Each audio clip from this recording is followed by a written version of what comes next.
గుంటలో నేను సమయం ఇవ్వండి అని అడగదు. కానీ అక్కడి మాత్రం ఈరోజు ఆ జీవితాన్ని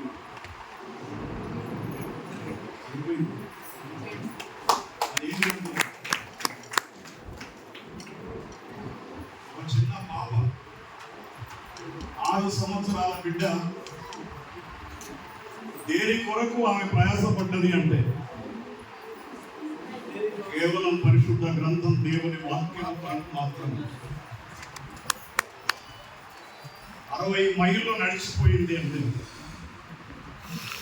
మీకు ఎంతమందికి స్పందన ఉందో లేదో నాకు తెలియదు, చలనం ఉందో తెలియదు. కానీ నేను ఇక్కడ కూర్చున్నాను, పరిశుద్ధాత్మ దేవుడు నా కన్నీళ్ళు కాలిపోతే అర్థం పెట్టుకున్నాను. ఎవరు చూడతారు. దేవునికి మహిమ కలుగును. నా కుమారుడు చిన్నవాడు ఇక్కడ ఉన్నాడు, జాన్ జోసెఫ్. ఆయన బైబుల్ కొనియమని ఎవరెక్కడ గారు మీటింగ్ నన్ను ఎన్నోసార్లు అడిగాడు.